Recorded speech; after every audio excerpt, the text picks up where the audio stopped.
What's going on, guys? I'm Andy. And I'm Chris. And today we're going to be talking about our top 5 horror movies / Halloween movies. There's no better time to talk about it with Halloween coming up in a few days. So we're going to be spoiling some of these movies as well, but most of these are old movies from the 90s and 80s, so why don't we get right into it? So before we get started, I want to let you guys know we have separate lists, but we do share some movies in the same spots on our lists. So without further ado, coming in at number 5 is The Silence of the Lambs, which came out in 1991 and was directed by Jonathan Demme. Yeah, damn good movie, of course. And I know some people might be mad that we're including this because it's not a horror movie, but I do think it is. Of course, the main element of horror in this movie is Anthony Hopkins as Hannibal Lecter. Amazing villain. Yeah, anytime he is on screen, you're just locked in because he's crazy and you want to see what he's going to do next, but he's also so smart the way he manipulates Jodie Foster's Clarice. Yeah, and she's a great character too to lead the movie. I think she won Best Actress and he won Best Actor along with this movie actually won all Big 5 Oscars. It did, yeah. Which is very rare to do.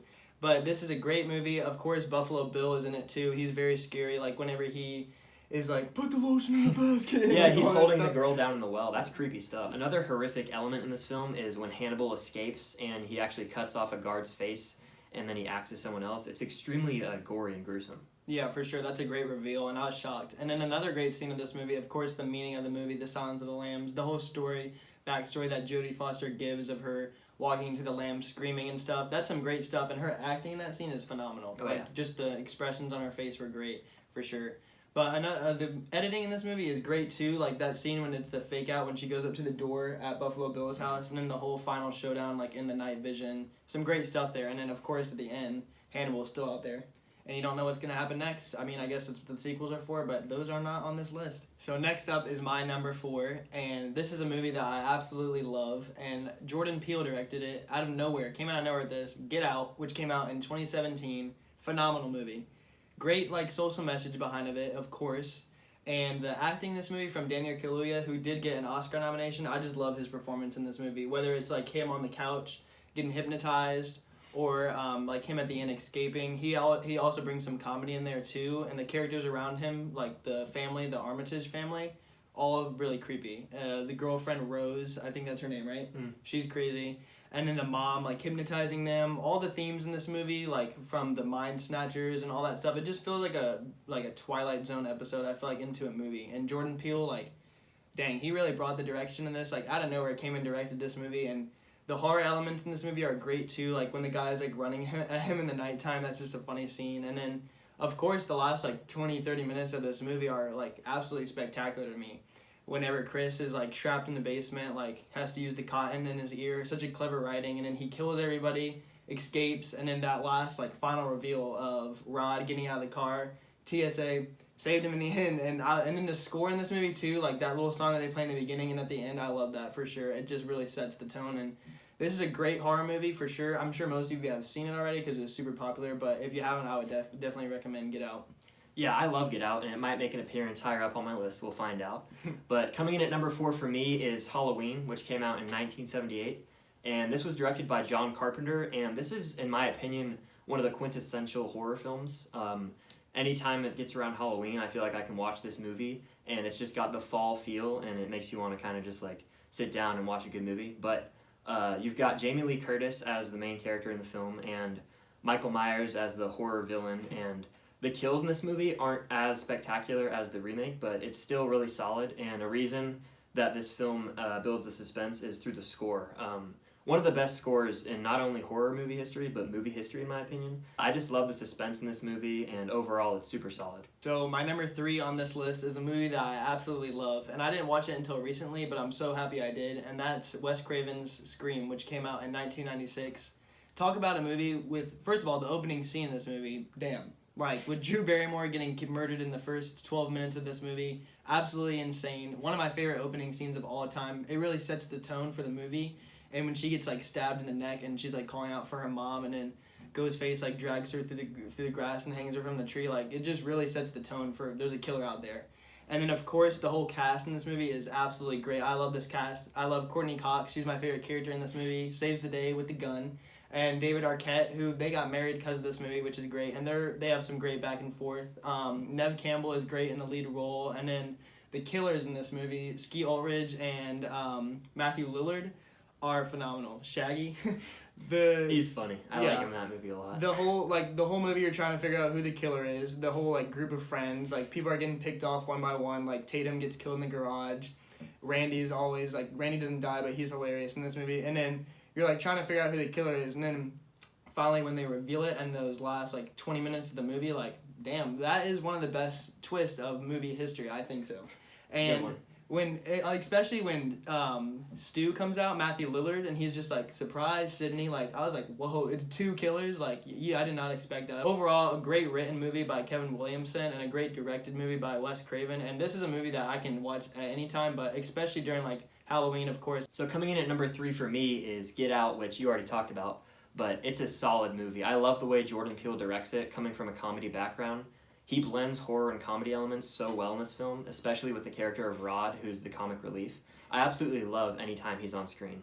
And the horror elements in this film, while they're not like overbearing, there are some that are really solid. For example, when they're in the basement and the deer goes through the neck, like that's a pretty gruesome scene. And then the whole like car chase at the end almost with like the grandma in the body of the maid, that's pretty gruesome stuff. And the score in this movie, like you said, absolutely chilling. Every time at the end, I get chills when it cuts to the end credits because it's just so well directed. And overall, this is one of my favorite horror movies of all time. So the next movie on our list, we both have the same number 2, and I'm really excited to talk about this one. Stanley Kubrick's The Shining, which came out in 1980. Phenomenal movie. Yeah, it's a horror classic for sure. Yeah, it is. And this is one of my favorite movies of all time. I just love Jack Nicholson's performance in this movie. Like, how did he not get a nomination? I don't know. I don't know how critics hated this movie at the time either. Yeah, I know, that's crazy. The story in this movie is insane. Like, well, it's not insane, but when they go to the house, all that trippy stuff starts happening to Danny. Come play with us. Like, all that stuff. Scatman is creepy too. Like, you want some ice cream, Doc? Like, all that stuff. Yeah.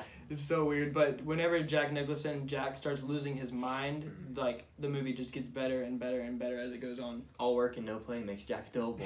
And when he's, like, staring out the window, like, just, Yeah. like, looking absolutely insane. And then, of course, that great scene whenever, like, he has the bat going up the stairs trying to kill his wife, Wendy. That's my favorite scene in the movie. It's so intense and the score really builds it up.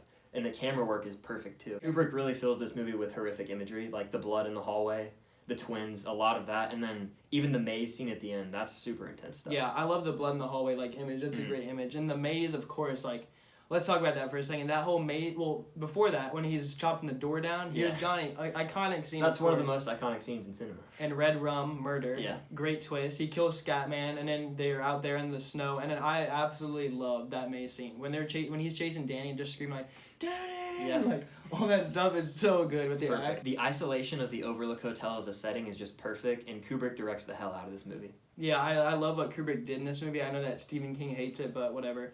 But I think that everything about this movie is perfect. It's a 10 out of 10 for me, and that final image of him on the poster, it just really sits with you. So we both share the same number 1 as well, and our number 1 favorite horror movie is Psycho, which came out in 1960 and was directed by Alfred Hitchcock himself.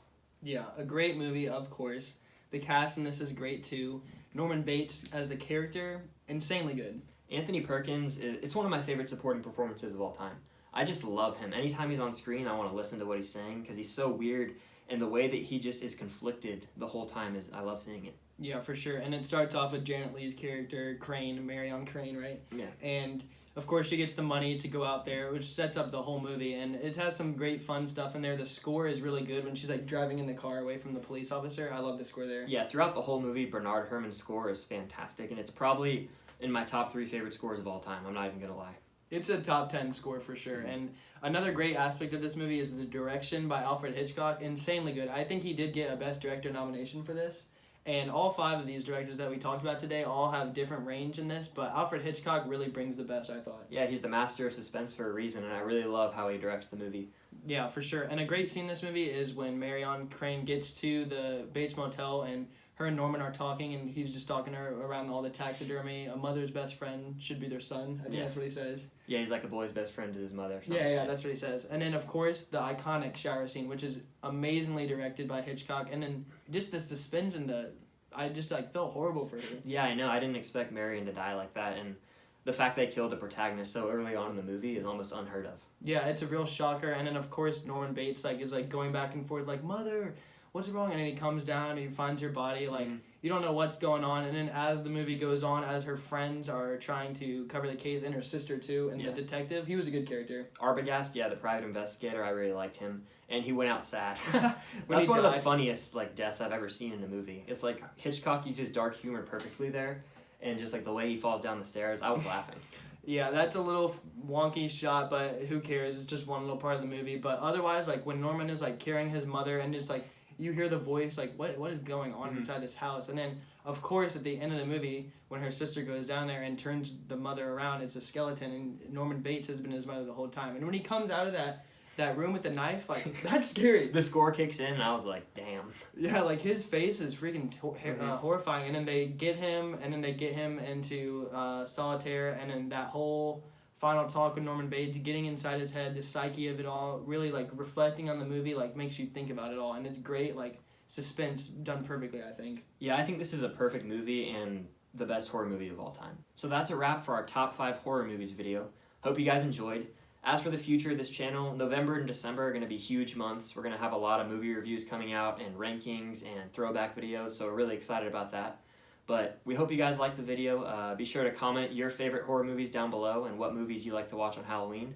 And if you haven't already, please subscribe to the channel. So until next time, we'll see you guys later. Thanks, guys. Happy Halloween.